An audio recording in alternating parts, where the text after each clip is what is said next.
Hey, I hope you're having a great day. My name's Kate, and what's in the garden today? Well, we're going to talk about getting unstuck and design paralysis when you're laying out and designing a new garden space. Making a new garden space is supposed to be a fun and enjoyable process, but if you get stuck, it's not fun anymore. And if you're like me, you start procrastinating because you don't know what to do next. So hopefully this can help.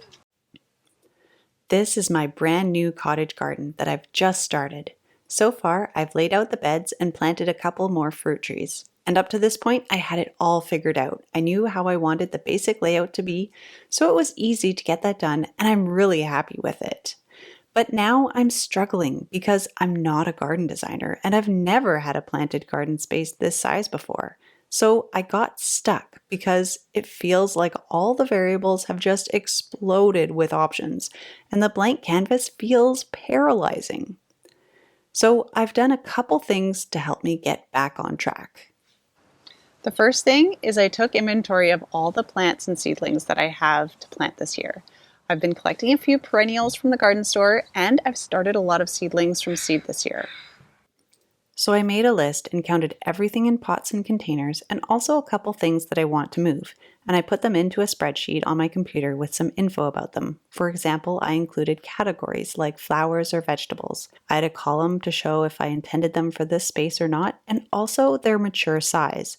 Particularly so I can sort the spreadsheet by plant height and make sure I have a mixture of heights and I can see which plants will be the tallest. I even went a step further and added some fancy math so I could see how much square footage these plants will cover. So this was really helpful for me. It helped me figure out what I have and what I could do with it. So for example, I realized I had a gap in plant sizes, and since it's early in the season, I was able to start some more zinnias to fill that gap. The way my brain processes things, I needed to see that spreadsheet to spot the gap, and going through each item this way really helped. So that was a great first step. Now, I originally thought I was going to plant my most permanent plants first and design around them going from biggest to smallest. That seemed like how you should do it. But the spreadsheet didn't really help me figure out where to start. So my next step was just to start anyways and scatter plants around the garden, particularly the bigger ones.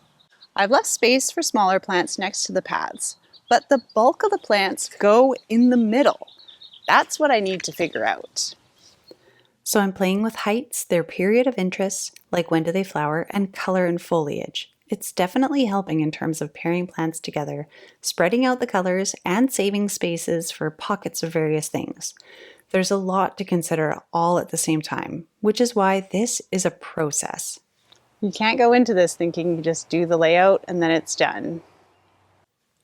You get started and then you get a new idea and you pivot. You move the plants around and see if it works. And you do that again and again over the course of multiple days if you can. Take your time until you're happy with it. This also helped me think about how this garden was going to look as a whole. And I started to consider a focal point, like a statement piece or the main hero of the garden. Without a focal point, everything is competing for attention, and it might start blending together and looking a bit more like wallpaper. The idea of a focal point can make a big difference in a space to draw your attention in. To achieve this, you have to pick something eye-catching. It could be a man-made object like a fountain, statue, archway. It needs to be something with visual weight that stands out. It could also be a plant, like a tree or a shrub. And again, it needs to stand out from the rest of the garden, maybe with color, foliage, or size. If you're really careful, you could actually combine 2 or 3 things grouped together to make one focal point. I've been working through a few ideas for this, and I'm excited about it, even though I'm still not sure if I've got it quite right. So I'll keep fussing over plant positioning right up until I plant.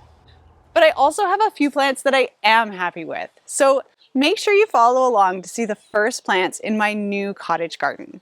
So for now, thanks for watching, and I'll see you next time.